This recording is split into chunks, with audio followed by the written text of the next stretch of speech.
Research के लिए ethics और दूसरा रिसर्च इंस्टीट्यूशन के लिए भी एथिक्स है।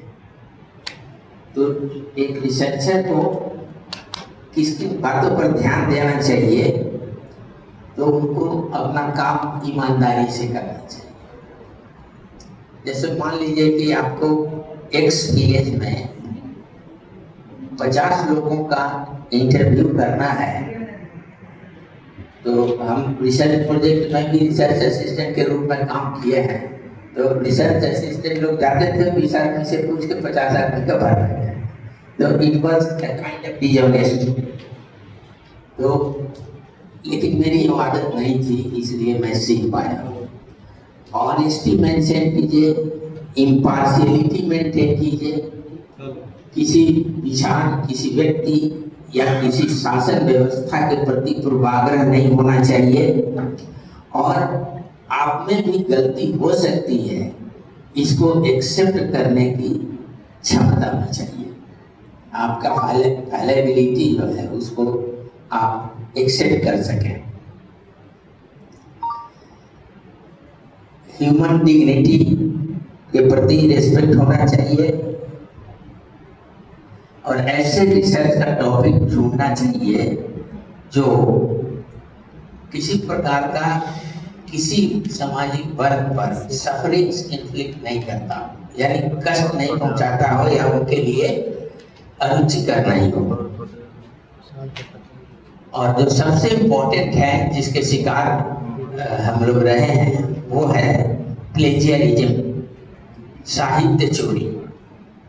साहित्य चोरी के प्रकार हैं, जैसे किसी का टेक्स्ट चुरा लिया, किसी का मटेरियल चुरा लिया, आइडिया चुरा लिया, रिसर्च रिजल्ट चुरा लिया। चुरा लिया जब मैं कह रहा हूँ तो इसका मतलब ये है कि आपने किसी का आइडिया पढ़ा, किसी का रिसर्च रिपोर्ट पढ़ा और उसकी आवश्यकता महसूस हो रही है वर्णन करने की, तो आप नहीं करें, ऐसा मेरा नहीं करना है। आप उसको करें, लेकिन उसको प्रॉपर रेफरेंसिंग करें। किसी दूसरे के रिजल्ट को अपना नहीं बताएं। प्लेजरिज्म वही है। अब प्लेजरिज्म चेक करने के कई टेक्निक्स डेवलप हो गए हमारे यहाँ, तो वो पूरी तरह सही नहीं है। इसलिए एक रिसर्च, हाँ, उसमें होता क्या है कि आप रेफरेंस डालें, तो वैसा रेफरेंस बहुत जगह होगा, उसको वो चोरी का बता देगा। कोटेशन डालें तो वो चोरी का बता देगा। और एक बार आप अपना पेपर प्लेजियरिज्म चेक कर लिए, तो दोबारा दूसरी जगह चेक होगा तो 100% कॉपी मिलेगा। इसलिए एज ए रिसर्चर आपको सतर्क रहना है कि ईमानदारी से रेफर कर दें कि हाँ, इस फलना का फलना जगह से दिया गया है, वही है, मतलब कि उसका। और आप स्वयं भी, क्योंकि आप 50 पेज या 200 पेज का राइटर लिखते हैं, तो सारी की सारी बातें आपकी अपनी होंगी, ऐसा नहीं है। आप बताएंगे कि पीछे ऐसा हुआ था, ऐसा हुआ था, उसमें इन बातों की चर्चा नहीं है जो मैं कर रहा हूँ। तो आपका 60% तो दूसरे का ही आइडिया रहेगा। इसका मतलब वो चोरी थोड़ी ही है। आप रेफर कर रहे हैं तो कोशिश कीजिए कि पैराफ्रेजिंग करें। किसी दूसरे को रेफर कर रहे हैं तो उसका ज़्यादा से ज़्यादा पैराफ्रेजिंग करें कि वो कहना क्या चाहता है, वो आप अपने शब्दों में कह दें।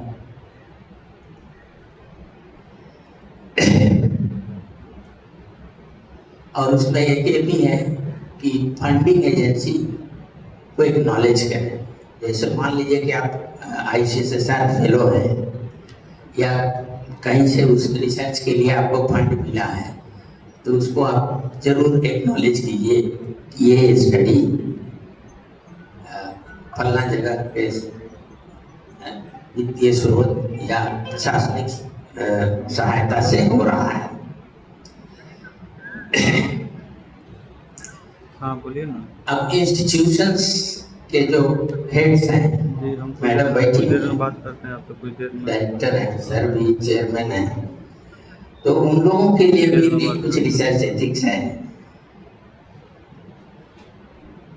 कि वो अपने संस्थान में रिसर्च को प्रायोरिटी दें, प्रोत्साहन दें, और उस तरह के रिसर्च को प्रोत्साहन दें जिसका फायदा सोसाइटी को मिले, कल्चर को मिले, यूथ को मिले, या जो भी सामाजिक वर्गों को मिले।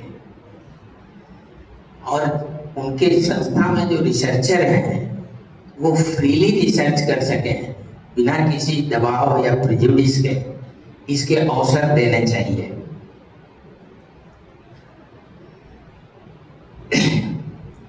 और स्कॉलरली क्वालिटी को प्रमोट करना चाहिए। अगर किसी व्यक्ति में शोध की क्षमता है, दिख रहा है, तो उसको प्रोत्साहित करना चाहिए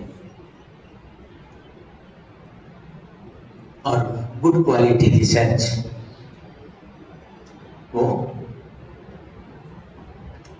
प्रश्रय देना चाहिए। वह दवाई है बस। अब चूंकि मैं एक टीचर्स ट्रेनिंग कॉलेज में हूँ,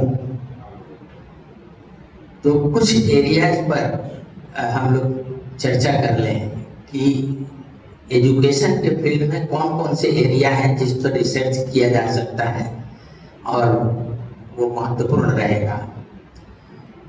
तो सबसे पहला है curriculum design, implementation and innovation.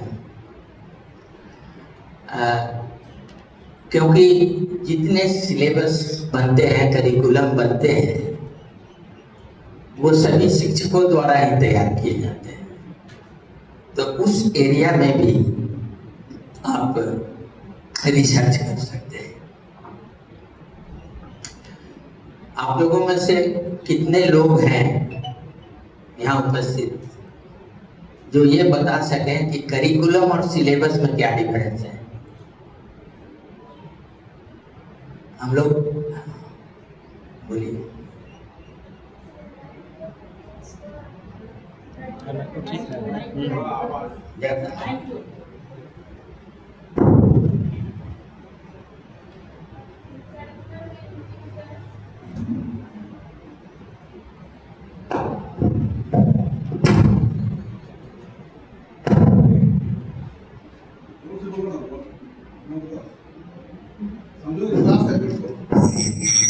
आगे आके बोल दीजिए।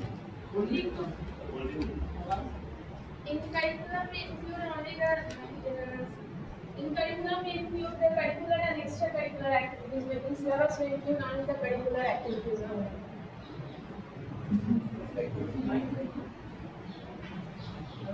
है, आप समझ रही हैं बात?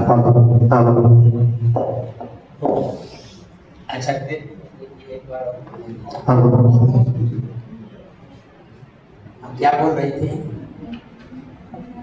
Sir, in curriculum we include the curricular and extracurricular activities, but in syllabus we include only the curricular activities.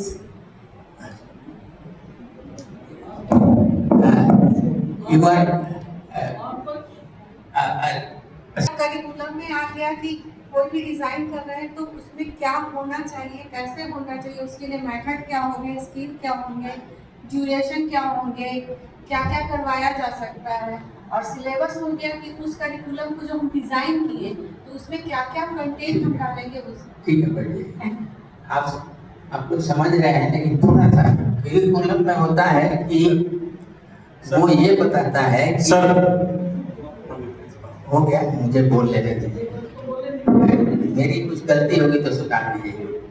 Curriculum में होता क्या है कि जो पेपर और उसमें यह भी रहता है कि उसकी यूटिलिटी क्या होगी, और फिर यह भी रहता है कि इस विषय को कितने क्लासेस लेकर पढ़ाया जाए। वो करिकुलम। सिलेबस सिंपल कंटेंट्स होता है, जो पढ़ाया जाना है उसका कंटेंट होता है, बेसिक डिफरेंस है। तो नहीं सर, और कुछ जोड़ना है? नहीं सर, जोड़ना नहीं है, वही सर जैसे करिकुलम जो हो गया एक ब्रॉड रूप पे देखा जाता है ठीक है कि उसके अंदर क्या क्या बच्चे को पढ़ाना है और क्या क्या एनईपी के द्वारा एनसीटी के द्वारा जो करिकुलम किया जाता है उसी को हम लोग सर ये क्या इसमें लगता है कि इसको पढ़ने से क्या फायदा है? इसका लर्निंग कौन चीज है करिकुलम और सिलेबस का अंतर समझो। Curriculum is total learning experience inside educational environment. जी किसी भी एजुकेशनल एनवायरनमेंट में, किसी भी शैक्षणिक प्रयास में जो टोटल लर्निंग एक्सपीरियंस होगा, जब हम स्कूल की बात करेंगे, कॉलेज की बात करेंगे, तो हम लोग टोटल लर्निंग एक्सपीरियंस, स्कूल में कॉलेज में सिर्फ क्लासरूम एक्टिविटी नहीं होती है, सिर्फ परीक्षा नहीं होता है, सिर्फ पढ़ाई नहीं होती है। पढ़ाई के अलावा अभी जो हम कर रहे हैं यह भी उसके करिकुलर का पार्ट होगा। ये जो ये कर रही थी चौधरी, क्या नाम था आपका? मंजली चौधरी। एक्स्ट्रा करिकुलर फिर दूसरा चीज हो गया, एक्स्ट्रा करिकुलर इसके बाहर की करिकुलम में सब चीज आएगा, टोटल लर्निंग एक्सपीरियंस। हम जब भी करिकुलम की बात करेंगे स्कूल के एस्पेक्ट में, कॉलेज के एस्पेक्ट में, तो हम जो भी एक्टिविटी कराते हैं सभी करिकुलर एक्टिविटी करिकुलम का अंदर दिया है। करिकुलम का क्या नाम दीजिएगा, करिकुलम के अधीन हम जब भी करेंगे, जितने तरह से हम बच्चे के लर्निंग को प्रभावित कर रहे हैं वो सभी सिलेबस में सिलेबस आपका एक स्ट्रक्चर्ड लर्निंग प्रोग्राम है, वो सिलेबस का पार्ट बनता है। जिसके वजह का सिलेबस आपको यूनिवर्सिटी प्रेस्क्राइब करता है, लेकिन करिकुलम आपका यूनिवर्सिटी नहीं प्रेस्क्राइब करता है। करिकुलम हम लोग करिकुलर फ्रेमवर्क प्रोवाइड करते हैं, तो ताकि आप अपने स्कूल के लिए, अपने कॉलेज के लिए, अब जैसे यहाँ पर हम लोग कौन मेला लगवाता है, ये करिकुलर फ्रेमवर्क में आएगा, करिकुलर फ्रेमवर्क में आएगा, सिलेबस में नहीं होगा। ये अंतर समझने की जरूरत है कि हम लोग, लेकिन हम लोग क्या करते हैं, इसको जो क्रिएटिव लर्निंग टेक्निक में करते ये हैं, दोनों के लिए करते हैं प्लान। हम सिलेबस एक्टिविटी सिलेबस भी बनाते हैं और जो टेक्सुअल सिलेबस भी बनाते हैं। वो टेक्स्ट ट्रांजैक्शन का भी सिलेबस बनता है और एक्टिविटी का भी बनता है, दोनों को मिला करके जब देखिएगा तब आपका टोटल करिकुलर एक्सपीरियंस। तो